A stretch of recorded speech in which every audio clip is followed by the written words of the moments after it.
के महान शिक्षक, दुखमुक्ति के सर्वश्रेष्ठ चिकित्सक, परम ध्यान योग के सर्वश्रेष्ठ मार्गदर्शक तथागत सम्यक संबुद्धों को मैं त्रिवार अभिवादन करता हूँ। बोधिसत्व डॉक्टर बाबा साहब को त्रिवार वंदन करता हूँ। भिक्षु संघ को वंदन करता हूँ और यहाँ उपस्थित मेरे धम्म भाइयों और बहनों सबको नमो बुद्धाय, जय भीम। मित्रों, कल से हम महाराष्ट्र राज्य स्तरीय बौद्ध धम्म संगोष्ठी का आयोजन कर रहे हैं। कल से आज तक और अब तक हम बौद्धों के कितने संगठन हैं, कितने विहार है हमारे भारत देश में, उन बौद्ध विहारों से जुड़ी समस्याओं का समाधान क्या हो सकता है, इसके ऊपर चर्चा करें। बौद्धों का विकास कैसे करना और उनकी समस्याएं क्या है और उन समस्याओं का समाधान कैसे किया जाना चाहिए, इसके ऊपर चर्चा है। कल से हम हर समस्याओं का विवेचन किया है, विश्लेषण किया है। ठोमरे सर ने ये बताया है कि हमारे देश में हर जगह प्रशिक्षण केंद्र होना चाहिए, जहाँ भिक्षु भिक्षुणियों को प्रशिक्षित किया जा सकता है, उपासक उपासिकाओं को मार्गदर्शन किया जा सकता है, बच्चों को संस्कारित किया जा सकता है। इस तरह की इंस्टीट्यूशन की कमी हमारे पास है, तो वो उस तरह की इंस्टीट्यूशन हमने बनाना चाहिए, ऐसे ठोमरे जी ने कहा। प्राध्यापक इंगोले सर ने इकोनॉमिकल प्रॉब्लम के ऊपर विवेचन किया कि इकोनॉमिकल प्रॉब्लम्स की कैसे है, how can we solve the economical problems of our people. कल प्रॉब्लम थे, आज प्रॉब्लम है और कल समस्याएं बढ़ने वाली है। तो आज प्राध्यापक डॉक्टर हमारे जो सर आए विश्व हिंदी विद्यापीठ से, उन्होंने पाली भाषा की समस्याओं के ऊपर प्रकाश डाला। वो क्या कहते समझो और उसका समाधान क्या हो सकता है, इसके ऊपर भी हमने चर्चा करना है। तो सर क्या बोल रहे थे? सर ये कह रहे थे कि अगर आपको पैसे कमाना है, रोजी रोटी कमाना है, तो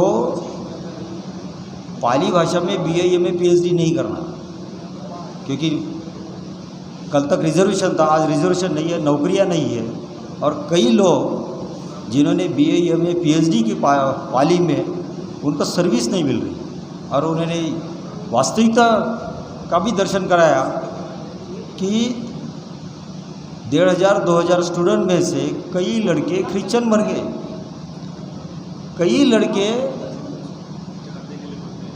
रास्ते से घूम रहे, सिगरेट पी रहे, दारू पी रहे और उनके जीवन में कोई परिवर्तन नहीं हुआ। तो हमने इस समस्याओं के ऊपर भी सोचना पड़ेगा। लेकिन मैं अलग तरह से सोचता हूँ, और मैं कैसे सोचता हूँ ये आपको बताना चाहता हूँ। इसके ऊपर आप ध्यानपूर्वक सुने। हम पाली भाषा का अभ्यास करते हैं सिर्फ एकेडमिक के तौर पर, जैसे कोई इंग्लिश पढ़ता, हिंदी पढ़ता और फिर BA MA PhD करके नौकरी ढूंढता, तो वैसे ही हम पाली भाषा का अध्ययन करते हैं। लेकिन मैं आपको बताना चाहता हूँ कि ऐसा होना नहीं चाहिए। पाली भाषा हम इसलिए पढ़ते हैं कि उसका एक एक जो शब्द है उसमें बुद्ध की देशना है, उसमें जीवन का अर्थ छुपा हुआ है।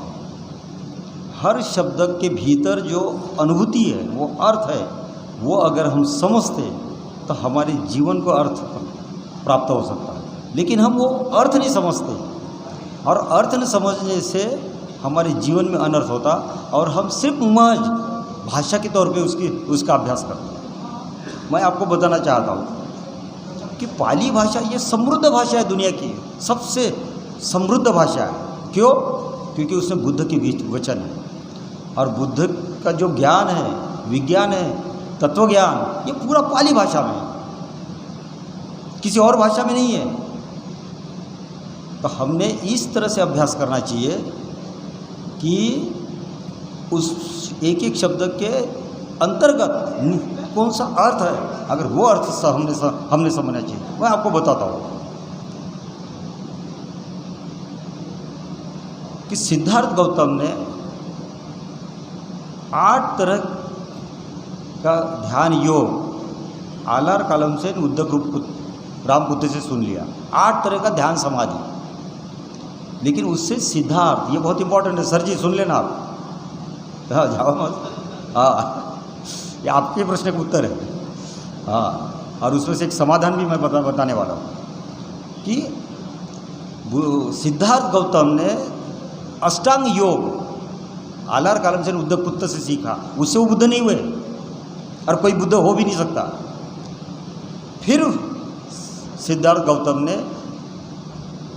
पीपल वृक्ष के नीचे बोधि की साधना की, संबोधि प्राप्त की, और उस बोधि संबोधि से सिद्धार्थ बुद्ध हुए। इसलिए पीपल के वृक्ष को बोधि वृक्ष बोलते हैं, सिद्धार्थ को हम बुद्ध कहते हैं। और उस बोधि संबोधि से सिद्धार्थ का पूरा जीवन ट्रांसफॉर्म हो गया, और उस बोधि संबोधि में बुद्ध को एक नया जीवन पथ मिला, एक नए धम्म का उदय हुआ, उनका जीवन में एक नया प्रकाश पथ प्रदर्शित हुआ, और उसके कारण उनका जीवन तो सफल हुआ ही, लेकिन पूरी मानव जात, पूरा मानव समूह को भी एक नया मार्ग मिला।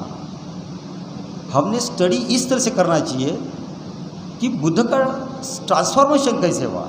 अगर इस तरह की स्टडी करते तो हम लाखों लोगों की इकोनॉमी चेंज कर सकते हैं। सिंपल चीज़ मैं आपको बताता हूँ। ये रामदेव बाबा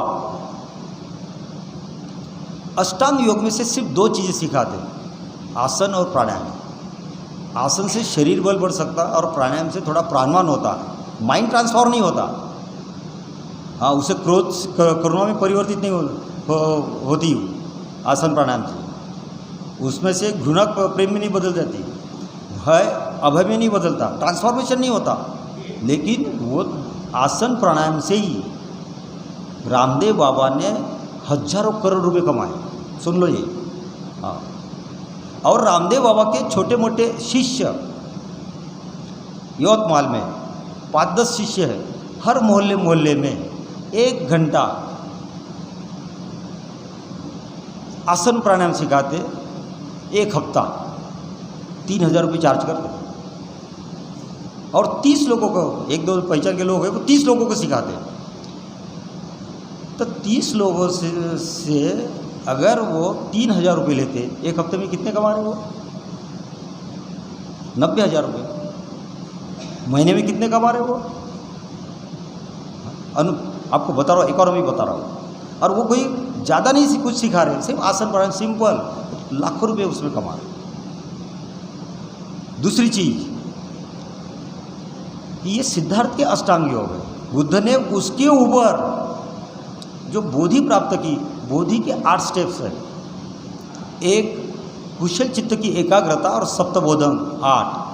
तो सिद्धार्थ का अष्टांग योग और बुद्ध का ये अष्टांग ध्यान 16 स्टेप्स हो जाते हैं। और ये 16 स्टेप्स समझने के बाद भीतर ही बुद्ध अविद्या से दुख कैसे होता और विद्या से वो आदमी विमुक्त कैसे होता, 24 स्टेप्स ढूंढ के निकाली। वो 24 स्टेप्स, ये 16 और 24 40 स्टेप्स।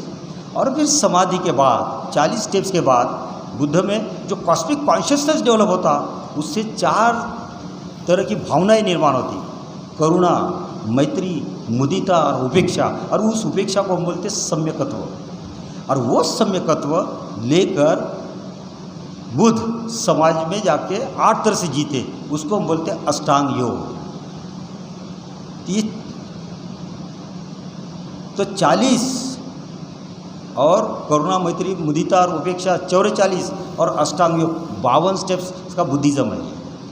तो ये 52 स्टेप्स जिसके जीवन में आए 52 स्टेप्स जो जीवन में उतारेगा वो आदमी बुद्ध होगा। तो ये कौन आदमी ये 52 स्टेप्स अपने जीवन में उतारेगा? उसके लिए बाबा साहब ने 2 स्टेप्स दिया है, और वो बाबा साहब ने वो लिखी है वो 2 स्टेप्स, लेकिन वो सिद्धार्थ गौतम से ही लिया हुआ है। 2 स्टेप्स कौन सी बहुत महत्वपूर्ण है, और वो 2 स्टेप्स है रीजनिंग एंड इन्वेस्टिगेशन। तुम्हारा पॉजिटिव माइंड चाहिए, विधायक दृष्टिकोण चाहिए, और दूसरा अपने जीवन में भाई जहाँ उसके ऊपर क्या इसकी खोज करने वाला चित्त चाहिए, इंक्वायरिंग माइंड, जिज्ञासु माइंड, अन्वेषक माइंड। तो पॉजिटिव इन्वेस्टिगेटेड और इन्वेस्टिगेशन ओरिएंटेड माइंड। तो रीजनिंग एंड इन्वेस्टिगेशन, वितर्क और खोजी चित्त, ये 2 चीज़ें जिसके पास है वही आदमी 52 स्टेप्स का, सिद्धार्थ गौतम का बुद्ध के स्टेप्स की स्टडी करके बुद्ध बन सकता। तो ये है 54 स्टेप्स का बुद्धिज़्म। और इसी कारण हम ये जो स्तंभ बना रहे हैं, अशोक स्तंभ, मेडिकल मेडिटेशन स्तंभ बना रहे, ये 54 फुट का है। ये 54 स्टेप्स जिससे एक साधारण व्यक्ति असाधारण बनता, एक साधारण मनुष्य पशुत्व के ऊपर मनुष्य, शीलवान सदाचारी मनुष्य, और उसके ऊपर जीनत और बुद्धत्व को प्राप्त करता। ये 54 स्टेप में से सिर्फ 2 स्टेप रामदेव बाबा सिखाता, हजारों करोड़ कमाए, और उसका एक छोटा सा आदमी कमाता लाखों रुपये कमाता। उस तरह से हमने पाली की स्टडी किया गया। अगर हमारा आदमी सिर्फ अष्टांग योग और बोधि के 8 चीज़ें, कुशल चित्ता की एकाग्रता, सप्तबोधन, इतना भी समझता और इतना भी सिखाता, तो we can solve the thousands problem of the every people. Physical problem, mental problem, और family problems, marital problem, social problem, we can solve through all this knowledge.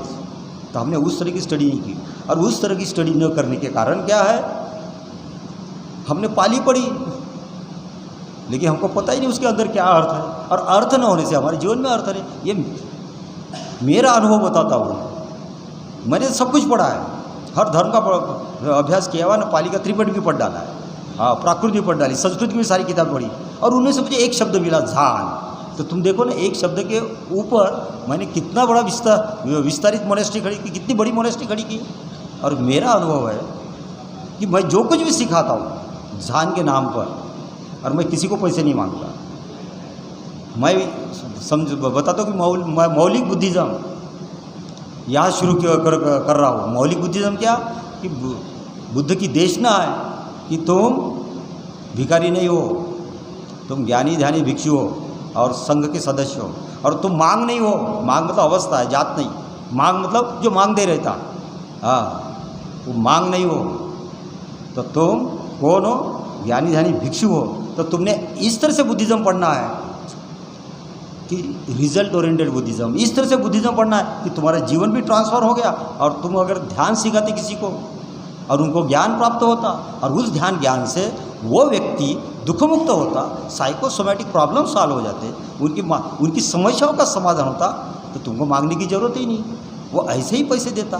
तो पहले ध्यान देना, ज्ञान सिखाना, और वो ज्ञान से वो अगर रूपांतरित होते तो वो जो देते वो दान। ये मौलिक बुद्धिज़्म है, और इस मौलिक बुद्धिज़्म के ऊपर मैं काम कर रहा हूँ। और मेरा अनुभव है कि मैं सिखाता हूँ उनको, ये मांगता ही नहीं। हर महीने में मुझे 1 से 1.5 लाख रुपया लोग बिना मांगे देते, बिना मांगे देते। और मैं चाहता हूँ कि इस तरह से कोई BA करता, MA करता, PhD करता, उसको सर्विस करने की ज़रूरत है क्या? He should have attend the arhathood. अगर कोई BA करता, MA करता, सिंपल MA, और ये होता तो पाली का अभ्यास करता, तो step by step academically, theoretically और प्रैक्टिकली तो किसी को पता ही नहीं। मैं 1000 लोगों से बात कर चुका, उसको झान शब्द का अर्थ पता नहीं। हाँ, कई लोगों से बात करता हूँ, अभिधम्म शब्द का अर्थ पता नहीं, अभिधम्म शब्द का अर्थ पता नहीं। और तुमको ये शब्द का अर्थ पता नहीं तो तुम्हारे जीवन का अर्थ कैसे आएगा? How can you propagate the Buddhism? एक इंजीनियर है, हाँ इंजीनियर सर्विस में है, अभी रिटायर्ड हो गए और पाली सिखा रहे, क्लासेस लेते, हाँ भाषण देते, मेडिटेशन भी किए हुए, 10-20 विपश्यना भी की हुई, हाँ उसको यही पता नहीं कि अभिधम्म शब्द का अर्थ क्या है। मैंने उसको बता दिया अभिधम्म शब्द का अर्थ, तो मैंने क्या बताया पता है, सुन लो और अपनी मानसिकता देखो हायर लेवल की, तो फिर लो लेवल के लोगों के बारे में तो बात नहीं कर सकते। अब मानसिकता देखो, मैंने बोला अभिधम्म शब्द का अर्थ ऐसा है कि धम्म का अर्थ होता है स्वभाव, intrinsic nature, truth, eternal law. हाथ डालो आग में जल जाता, ये सत्य है, नियम भी है इटर्नल, और यही तो शाश्वत सत्य है ना। तो धम्म शब्द का अर्थ स्वभाव, इंट्रिंसिक नेचर, कैरेक्टर और इटर्नल लॉ होता है। हम ऐसे जिए कि शरीर की समस्या है, मन की समस्या है और दुख ही दुख है, और उस दुख के कारण लोग साइकोटिक हो रहे, न्यूरोटिक हो रहे, सुसाइड कर रहे। तो बुद्ध क्या बोलते हैं, ये बुद्ध का समाधान है, बुद्ध का सॉल्यूशन क्या, अभी धम्म। अभी तुम मतलब अभी इसी वक्त यही try to understand what dhamma is. धम्म को समझो, अगर समझ लिया धम्म को और उसको अपने जीवन का अंग बनाया, धम्मं शरणं गच्छामि। और धम्म को समझना है तो धम्म विचयन करो, दृश्य का धम्म विचयन करो, दृष्टा का धम्म विचयन करो, उसके पार धम्मानुपश्यना है। तो धम्म विचयन करो और धम्मानुपश्यना करो। और बुद्ध ये बोलते हैं कि इमाय धम्मानु धम्म पट्टी पतिया बुद्धं धम्मं संघं पूजेमि अद्दा इमाय जाति जरा व्याधि मरण परिचय।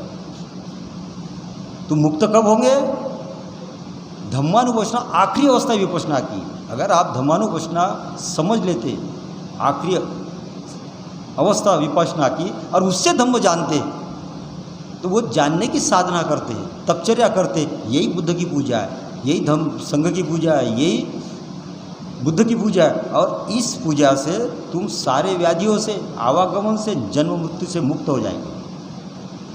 अभी धम्म, अभी का अर्थ होता वर्तमान, अभी इसी वक्त। तो मैंने इंजीनियर को बताया कि अभी धम्म का अर्थ होता है कि अभी मतलब वर्तमान। बोले मुझे तो पता ही नहीं था ये, मेरे को त्रिपिटक पढ़ना पड़ेगा। हाँ क्या मुझे लगता तुम्हारा गलत है, तो बोला जय भीम, तुम जाके त्रिपिटक पढ़ लो। हाँ और तुमको अर्थ अगर पता चला तो मैं गलत हूँ तो बताने आना, सही हो तो बताने आना। वो साल भर से आए नहीं, और इस नहीं तो हमेशा इस कार्यक्रम में रहते थे, तो उसको गलत लगा, हाँ कि मेरी बातें काटी हुई, मेरे को मतलब इस तरह से समझा है, मुझे पता ही नहीं। तो वो आए नहीं। ये बता रहा हूँ, ये इंजीनियर आदमी जो पाली पढ़ा था, पता ही नहीं उसको पाली शब्द का अर्थ।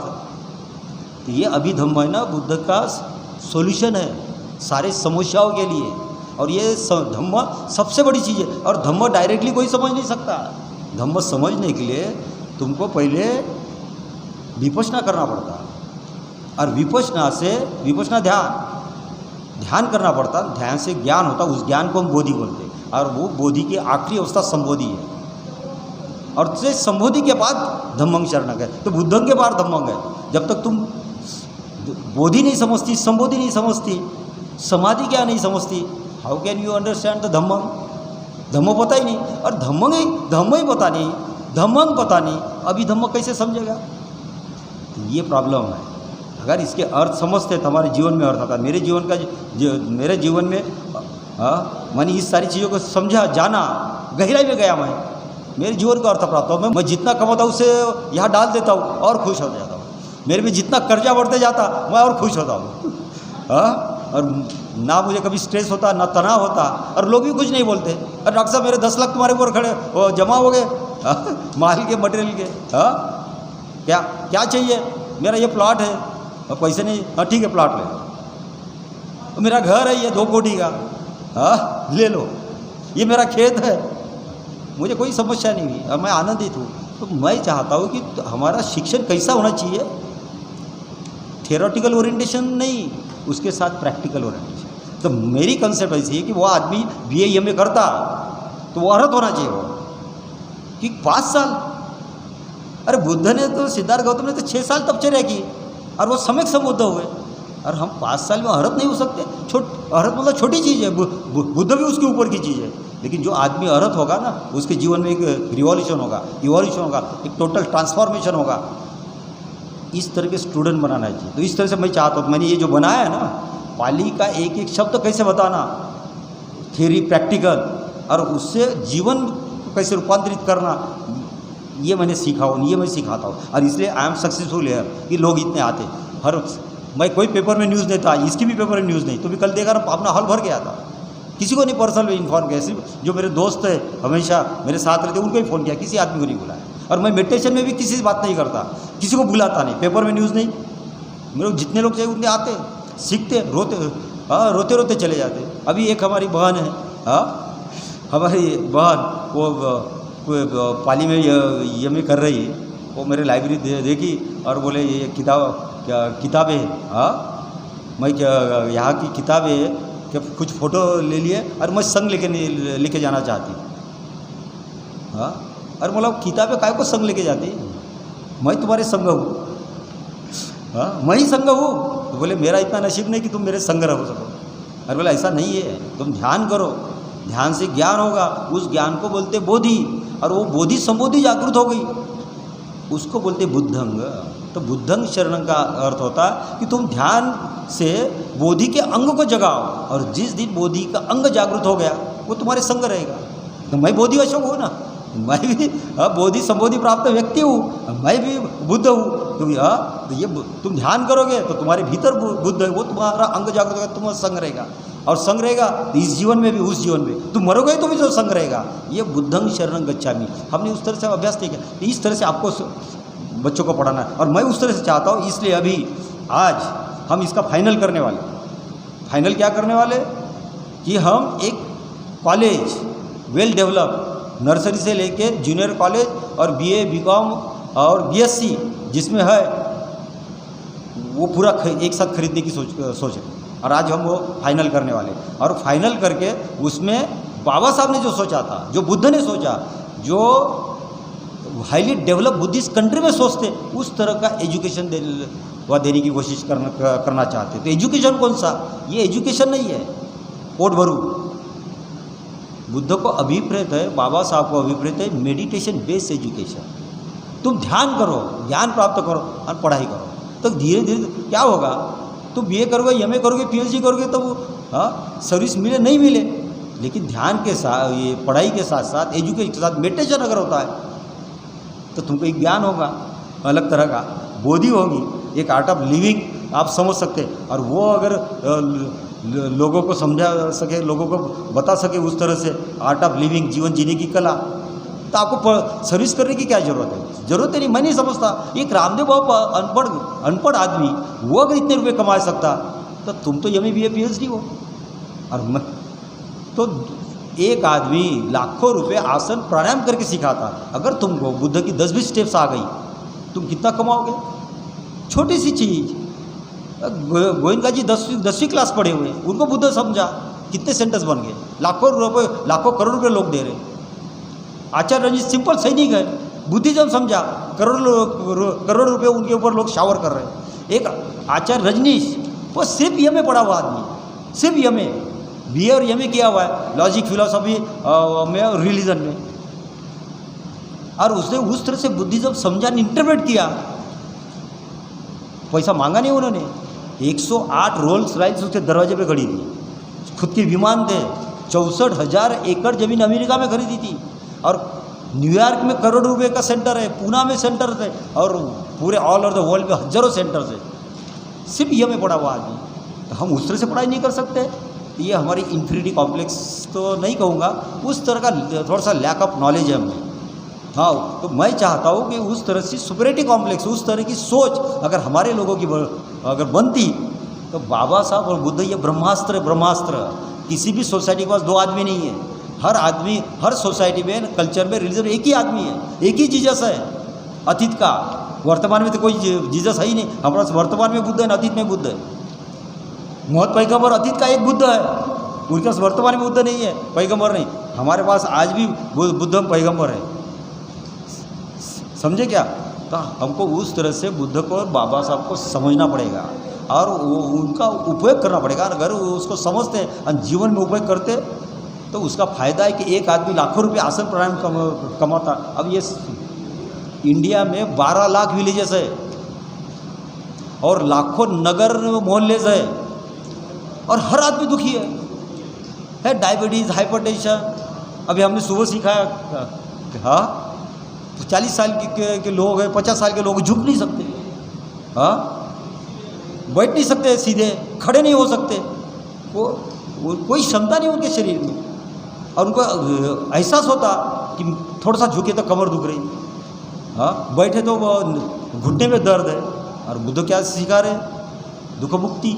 दुख है, दुख का कारण है, निवारण का मार्ग है और दुख मुक्त अवस्था है। अगर ये 4 आर्य सत्य हम समझते, शरीर के तल पर, मन के तल पर समझते और हर एक आदमी एक विलेज में जाता तो 12 लाख विलेजेस है।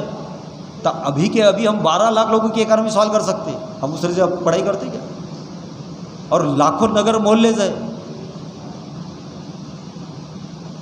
तो हम ये सोचते कि बीए करेंगे, एमए करेंगे, पीएचडी करेंगे, नौकरी मिलेगी।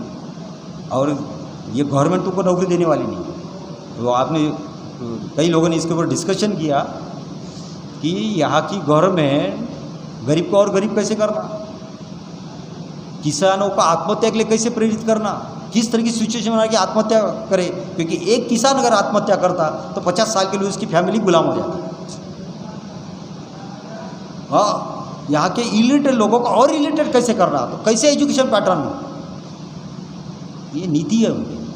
तो तुमको आज अभी ये संगोष्ठी में इंटेलेक्चुअल इंटेलिजेंट लोगों ने बैठ के ये सोचना पड़ेगा कि हमारे सोशल प्रॉब्लम कैसे, कल कैसे थे, आज कैसे, कल कैसे रहने वाले, तो आज हमने कैसे प्लानिंग करना चाहिए। हमारी इकोनॉमिकल प्रॉब्लम है, गवर्नमेंट नहीं सॉल्व कर सकती, तो आज पढ़े लिखे लोग जो पढ़े लिखे लोग हैं, सर्विस पे, कुछ बिजनेस में है, और किसी भी तरह का काम करते तो बचा भी सकते, खर्चा भी कर सकते। तो सब ने मिलकर हम इकोनॉमिकल प्रॉब्लम कैसे हमारे सोसाइटी के सॉल्व कर सकते, किस तरह का एजुकेशन देने से वो आदमी और डेवलप हो सकता, किस तरह का कल्चरल, किस तरह का रिलीजन, किस तरह का धर्म हमने लोगों को समझाना चाहिए ताकि उसके जीवन में परिवर्तन हो। इसके ऊपर हम ये कोशिश नहीं कर रहे और इस तरह से हम सोच नहीं रहे। हाँ, तो मैं इस तरह से सोचता हूँ और इसलिए मैं अकेले ने यहाँ अकेले के दम पर ये करके दिखा दी। ये क्यों किया मैंने, अब ये बताता हूँ 5 मिनट क्यों। हाँ, कई लोग मुझे पूछते हैं, सुनो जी, क्यों कई लोग मुझे पूछते हैं कि डॉक्टर साहब आप इतना बड़ा बना रहे, लोगों को मांगते क्यों नहीं पैसा। मैं बोला बुद्ध ने, बाबा साहब मेरे को सिखाया नहीं मांगने का। हाँ, और मैं मांग नहीं हूँ। मैं माहर बोल सकते चलते थे, भीमा कोरेगांव का सैनिक बोल सकते, मैं हूँ, मेरे वो खून है। भीमा कोरेगांव का सैनिक बोल सकता हूँ, मैं मर सकता हूँ, मार भी सकता हूँ वक्त आएगा, लेकिन मैं मांग नहीं बोल सकता। मांग वो ये जात नहीं है, ये अवस्था है। और सारा 90% माँ ये मांगी बनी हुई है। हाँ, समझे। दूसरी चीज़, मैं भिखारी नहीं हूँ, इसलिए मैं भीख भी नहीं मांगूंगा। मैं भिक्षु हूँ, बुद्ध के धम्म और संघ का मैं सदस्य हूँ। और बुद्ध ने मेरे को मौलिक शिक्षा दी तो मैं ध्यान सिखाऊंगा, ज्ञान दूंगा लोगों को, और ज्ञान के आधार पर वो प्रभावित होंगे, दुख मुक्त होंगे, वो जो देंगे वो दान। मैं इस तरह एक बुनियादी बुद्धि डेवलप करना चाहता हूँ, पहली चीज़। और दूसरी चीज़ सुनो आप, मैं अकेला क्यों कर रहा हूँ। मैंने आज भी किसी को मांगा, मेरे ऐसे इतने दोस्त हैं, IAS IPS, ये कमिश्नर बैठे हैं, हाँ, ये मेरी बहन बैठी अनुला हजारे। मैं अगर भी मांगूँ कि मेरे को 5 लाख दो तो वो मेरे को 6 लाख देंगे, मांगू तो, हाँ क्या। लेकिन मैं मांगता क्यों नहीं, मैं मांगता इसलिए नहीं कि मैं कुछ चीज़ें इस्टेब्लिश करना चाहता। कुछ चीज़, कौन सी चीज़, कि एक डॉक्टर जिसके माँ बाप अनाड़ी है, हाँ, देहात में रहते थे, हाँ, वो अछूत थे, अनपढ़ गंवार थे, उसके घर में एक लड़का पढ़ता, डॉक्टर बनता, बाबा साहब से प्रेरित होता, बुद्ध से प्रेरित होता, अकेला डॉक्टर। और वो MBA MD करके प्रैक्टिस करता और ध्यान और ज्ञान प्राप्त करता। तो अकेला आदमी क्या कर सकता, अकेला। तो ये इस्टेब्लिश करने के लिए मैं अकेला कर रहा हूँ। और इसके पीछे का कारण ये है कि बाबा साहब ने बोला था क्या, कि मेरे समाज में मतलब बाहर नहीं, बैकवर्ड, शुद्र अति शुद्र लोग, मेरे समाज में 20 डॉक्टर, 20 इंजीनियर और 10 बैरिस्टर अगर पैदा हुए तो समाज में क्रांति होगी। और मरते हुए बाबा साहब ने खेद व्यक्त किया कि पढ़े लिखे लोगों ने मुझे, तो तुम पढ़े लिखे हो ना, मैं पढ़ा लिखा हो ना, और आप भी डॉक्टर है, मैं भी डॉक्टर हूँ, और इंजीनियर है लोग, हाँ वकील है, हम पढ़े लिखे लोगों ने धोखा दिया ना। तो मैंने अकेले इसलिए किया कि मरते हुए बाबा साहब को बोल सकूँ कि बाबा साहब मैं तुम्हारा सही पुत्र हूँ और मैं धोखेबाज नहीं हूँ। तो मैं धोखेबाज बन के जीना भी नहीं चाहता और मरना भी नहीं चाहता, इसलिए मैंने अकेले नहीं किया। पहली चीज़ ये, दूसरी चीज़, और तीसरी चीज़ ये, मैं इस संस्कृति को बताना चाहता हूँ। हम क्या करते हैं, ये संस्कृति विकृति है, धर्म खराब है, ब्राह्मण, मेरे मन में कोई भेदभाव नहीं, मैं किसी को छोटा बड़ा समझता नहीं, और मेरे मन में उस तरह की भावना भी नहीं आती, और मैं कभी उस तरह से बात भी नहीं करता हूँ। मैं ये सिद्ध करना चाहता हूँ कि ये बाबा साहब के मूवमेंट में एक व्यक्ति इतना बड़ा अगर खड़ा कर सकता, हाँ, तो हजारों साल पहले हमको सीखने देते, पढ़ने देते, तो कितने डॉक्टर अशोक कामले पैदा होते और भारत कहाँ रहता था, तो हम अमेरिका की भी आगे रहते थे। तो ये भी सिद्ध करने के लिए, एक धर्म को बनाने के लिए, ये धर्म नहीं भाई, धर्म के नाम पे एक अधर्म है, और इसलिए हमको सीखने नहीं दिया। और ये भारत अभी भी डेवलपिंग है, अभी भी डेवलप नहीं है, ना यहाँ का कल्चर डेवलप है, ना यहाँ सिविलाइजेशन डेवलप है, ना यहाँ के लोग डेवलप है। और क्यों डेवलप नहीं, कोई चाहता ही नहीं डेवलप करना, यहाँ होने ही नहीं देना चाहता। ये बाबा साहब के कारण हम डेवलप है। तो कुछ चीज़ें ये प्रूव करने के लिए हमने किसी को मांगी नहीं, और इस तरह से जिए, इस तरह से पैदा किए। हाँ, और इसके रिजल्ट देखो कि मुझे लगता ही नहीं मैंने बनाया, और एक्चुअली मैंने बनाया। उसकी एक अलग कहानी है, वो समझाऊंगा, ऐसा कोई कर भी नहीं सकता, बना भी सकता। मुझे 1000 हाथों से बुद्ध ने इस तरह से मदद की, वो अपने आप बन गया। हाँ, नहीं तो आपको भी बताइए, कोई बना सकता ही है, जिसका 100 करोड़ हो तो भी नहीं बना सकता। लेकिन ये मैंने भी नहीं बनाया, वो एक अलग तरह का चमत्कार है। मैंने पूरा समर्पण किया बुद्ध को कि बस तुम जैसा बोलेंगे वैसा मैं करता, बस, और हो गया। तो ये समर्पण है। तो जो आदमी इस तरह से बुद्ध को समर्पण करेगा, उसके जीवन में कुछ भी घटित होगा, वो कुछ भी कर सकता है। ये सुपीरियरिटी कॉम्प्लेक्स है। इस तरह से तुम्हारा माइंड अगर होना चाहिए, तो हर व्यक्ति, हर बच्चे का अगर इस तरह से माइंड ट्रांसफॉर्म करते, तो वो कुछ भी कर सकता है, समझे ना। तो हम इकोनॉमिकल प्रॉब्लम सॉल्व कर सकते, हम सोशल प्रॉब्लम सॉल्व कर सकते। मैं एक कहानी बताता हूँ कि मैं जब प्रैक्टिस करने आया ना यवतमाल में 30-35 साल पहले, सारे ब्राह्मण लोग डॉक्टर्स थे, मराठी डॉक्टर्स थे, मारवाड़ी डॉक्टर्स थे। मैं अकेला आया, मुझे लोगों ने इनवाइट किया कि यहाँ कोई डॉक्टर नहीं, आप आओ प्रैक्टिस करो। तो मैं आया, मुझे अच्छा लगा। हाँ, जब बहुत डॉक्टर्स है भी, और यहाँ प्रैक्टिस अच्छी चलेगी। तो मैं 2-4 डॉक्टर को मिला, ब्राह्मण, मराठी, मारवाड़ी। तो वो बोले हाँ बहुत अच्छी बात है, डॉक्टर साहब आओ आओ और प्रैक्टिस करो, यहाँ कोई है ही नहीं, एमडी रेडियोलॉजी में कोई है ही नहीं, यहाँ करो। एक अपना डॉक्टर आदमी था, हेड ऑफ द डिपार्टमेंट था मेडिकल कॉलेज में। तो मेरा एक दोस्त उसको मिलाने लेके गया, मैं मिला, जय भीम बोला, हाँ जय बुद्ध बोला। हाँ, उसको बताया कि मैं डॉक्टर अशोक कामले हुई, एमडी किया हुआ है, लेक्चर हुआ 2-3 साल से, मैं सेवाग्राम मेडिकल कॉलेज, प्रैक्टिस शुरू करना पड़ता है, गलती मत करना बोले। अपना आदमी बोले क्यों, अरे सब बामन है यहाँ, मारवाड़ी है, मराठी है, जातीयवादी है, तुम प्रैक्टिस करोगे तो चलेगी नहीं प्रैक्टिस, कोई पेशेंट नहीं भेजेगा तुम्हारी तरफ, तो फिर सुसाइड करना पड़ेगा बोले। ये स्टेटमेंट है उसकी, तुमको सुसाइड करना पड़ेगा। मैं बोला डॉक्टर साहब मैंने MBBS किया, MD किया, मैं इतना कॉन्फिडेंट हूँ कि दुनिया का कोई भी आदमी मेरी रिपोर्ट को गलत नहीं कर सकता, ये कॉन्फिडेंस है। और तुम मुझे बोल रहे कि मत डालो, सुसाइड करना पड़ेगा, ये तुम मेरे बारे में नहीं बता रहे, तुम अपने बारे में बता रहे। और फिर मैंने प्रैक्टिस डाली, सिर्फ 6 लाख की मशीन डाल के, और 6 की 10 लाख की एक मशीन खरीदी बाद में, फिर 20 लाख की खरीदी, फिर 40 लाख की खरीदी, फिर 1 करोड़ की CT स्कैन डाला, और मैंने इतना कमाया 10-20 साल में कि उससे ये खड़ा हो गया। ये कॉन्फिडेंस, ये विश्वास तुमको अपने बच्चों में तैयार करना पड़ेगा। और उसके लिए मतलब सिर्फ यहाँ BA MA PhD करने से नहीं होता, समझना पड़ेगा शब्द। तो ये शब्दों की ताकत है, बुद्ध के एक पाली के शब्द की ताकत है, वो आणविक शक्ति है उसमें, आणविक। एक शब्द, एटम बॉम्ब में जितनी ताकत नहीं होगी उतनी ताकत एक शब्द में, वो मैं दिखा रहा हूँ कि जान। ये शब्द में ताकत कितनी है, और किसी को पता ही नहीं। कई लोग मुझे पूछते हैं ध्यान क्या है, ध्यान क्या है। फिर दो लोगों ने मुझे ये फ़ोन करके पूछा कि ये गलत है ध्यान। क्यों? ध्यान ठीक है, ध्यानंग मत करो। मैं बोला ऐसा नहीं, मैंने तो पाली पढ़ा नहीं भाई, मेरे को व्याकरण पता नहीं, लेकिन मुझे अनुभूति है जीवन की, और उसके कारण मैंने ध्यान नहीं लिखा, ध्यानंग भूमि। तो बोली इसका मतलब क्या है? मतलब उसका मतलब ऐसा है कि ध्यान का अर्थ ध्यान होगा, और तुम ध्यान करोगे ज्ञान प्राप्त होगा, वो ध्यान भी, वो ज्ञान भी तुम्हारा अंग बनेगा, इसलिए वो ध्यानंग भूमि है। हाँ, बुद्ध मतलब बोधि संबोधि प्राप्त व्यक्ति, लेकिन तुमने खुद बोधि संबोधि प्राप्त की तो वो तुम्हारा अंग बनता है। ये बुद्धंग शरणंग है, ये धम्म तुम्हारा अंग बनना चाहिए। अगर अंग बन गया धम्मंग शरणंग, तो इस तरह से उसका अर्थ है। तो उसने हाथ जोड़े, तो ये अनुभूति के स्तर पर तो तुमने अगर पाली के शब्द अनुभव पूरे दोहे बुद्ध के समझ लिए।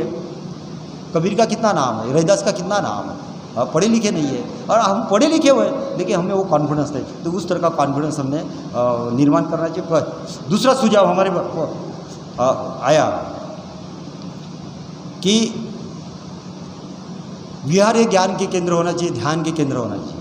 और आपने बताया भी कि आधे विहारों में तो लॉक ही है, मतलब उन्होंने वो विहार बनाए गाय के लिए, ये सब्स्टिट्यूट बनाए मंदिरों के। कि कुछ तो भी एक दिन अमावस्या पूर्णिमा को जाना भाई, और पूजा पाठ करना, वंदना बोलना, चले जाना। और हमारे विहारों की शोकांतिका क्या है? शोकांतिका क्या है हमारे विहारों की? सुनो, शोकांतिका ये है कि उसमें कोई जवान जाता नहीं। अब भाई हमारे विहारों में, मतलब महाराष्ट्र के, कोई जवान लड़के लड़कियां नहीं जाती। हाँ, सिर्फ अमावस्या पूर्णिमा को वंदना होती। अब मैं बताता हूँ हाँ क्यों नहीं जाते, वो सोचना पड़ेगा। एक धर्मचारी मेरे पास आया, बोला मैं एक एडवांस बुद्धिज्म सिखा रहा हूँ भाई, हाँ सक्रिय विपश्यना करने आओ। नहीं, मैंने वाली विपश्यना की है।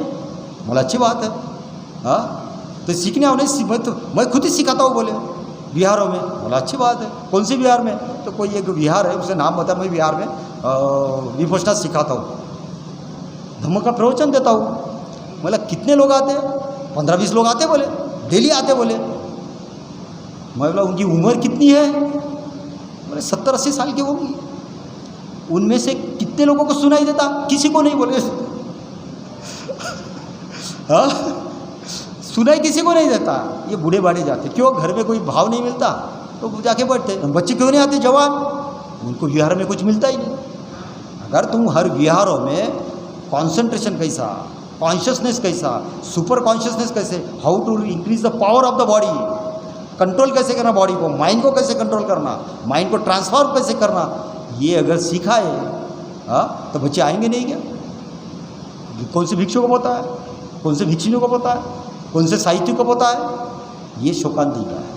तो हमको ये समझना पड़ेगा कि ये विहार ये प्रैक्टिकली ध्यान के ज्ञान के केंद्र बनना चाहिए। बच्चों को वहाँ मैसेज मिलना चाहिए। हाँ, और फिर वो एक अच्छी चीज़ है। हाँ, वह कितने लोग विहार समन्वय समिति के या पता नहीं, बहुत सारे उठ के चले गए। मैं उनको रुको, मैं बताता हूँ। बोला कि ये जितने विहार है अभी, ये बहुत अच्छी चीज़ है, पॉजिटिव है कि विहार समन्वय समिति बनाई। लेकिन ये समन्वय समिति करेगी क्या, किस लिए? ये अच्छी चीज़ है।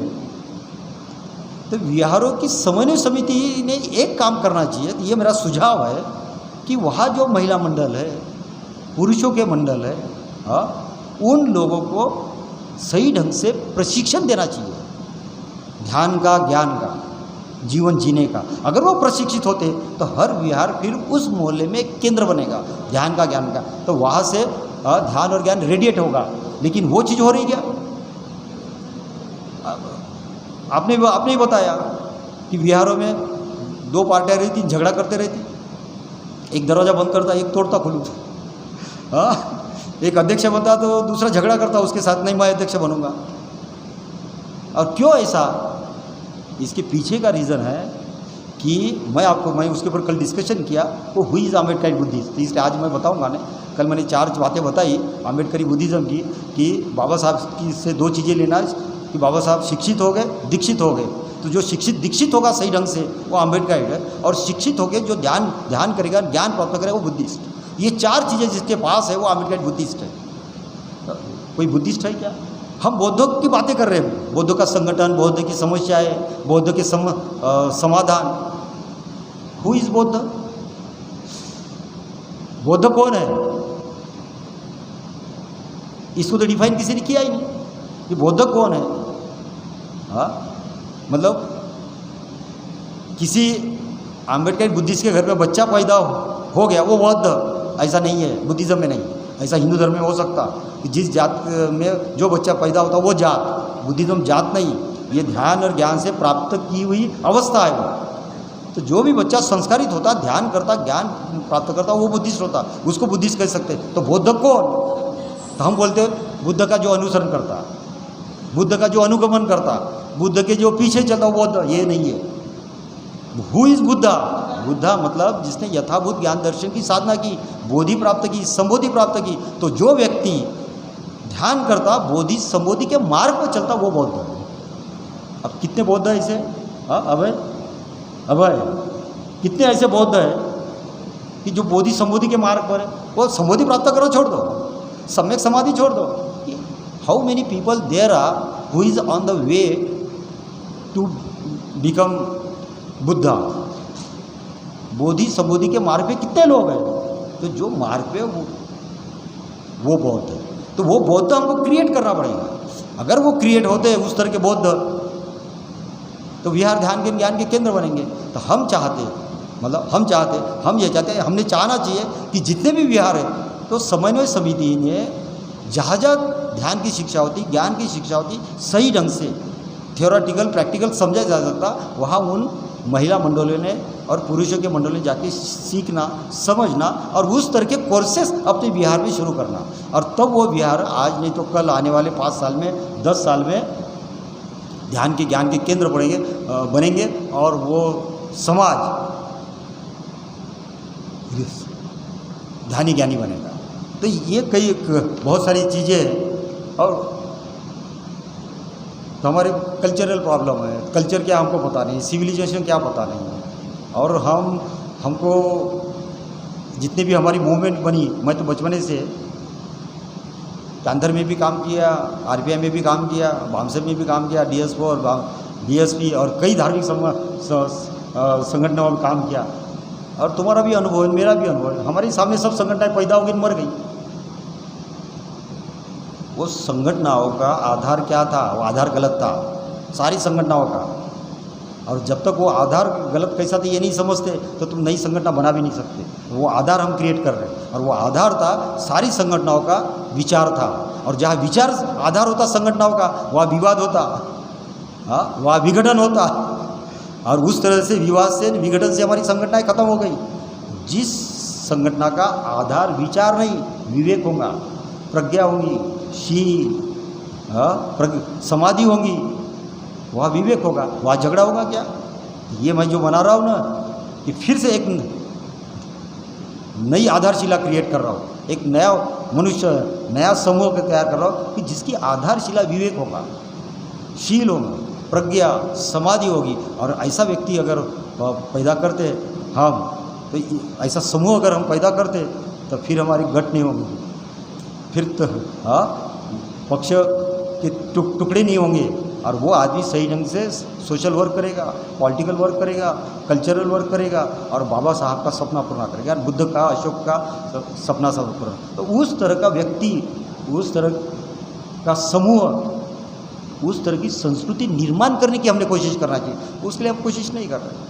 हाँ, तो हमने जो ये बनाया है, तो किस लिए बनाया? मैं लाखों लोगों को समझाने के लिए नहीं बनाया, बस एक एम रखा है मैंने। कौन सा? कि बुद्ध गए थे तो 500 लोग छोड़ के गए थे, और वो 500 लोगों ने पूरा विश्व प्रबुद्ध किया। भीमा कोरेगांव में कितने लोगों ने संघर्ष किया? 500। तो 500 लोगों ने संघर्ष किया और पेशवाई खत्म की। तो अगर हम सब मिलके उस तरह के 500 भिक्षु तैयार करने की कोशिश करते तो भारत प्रबुद्ध होगा। तब 1000 लोगों को प्रबुद्ध करने की कोशिश कर रहे। भीड़ कभी भी रिवोल्यूशन नहीं करती, इवोल्यूशन नहीं करती। तो उस तरह से हमको कोशिश करना पड़ेगा। इस तरह से मैं 500 लोग खड़े कर सकूँ भाई, और उसके ऊपर 2, 4, 5, 10 करोड़ कैसे खर्चा करूँ और फिर मरूँ, इस तरह से मैं काम कर रहा हूँ। और आप भी इस तरह से समझते, और हम एक होते हैं, सब मिलके इस तरह से काम करते, तो हम सारे जो प्रॉब्लम्स हैं हमारे सोशल, इकोनॉमिकल, एजुकेशनल, कल्चरल या पॉलिटिकल, हम सॉल्व कर सकते हैं। और बुद्ध को अभिप्रेत, सम्राट को अभिप्रेत, बोधिसत्व डॉक्टर बाबा साहब को अभिप्रेत वो समाज, वो संस्कृति, वो सभ्यता हम क्रिएट कर सकते हैं। तो इसलिए ये इसके ऊपर आपने चिंतन करना चाहिए, मनन करना चाहिए।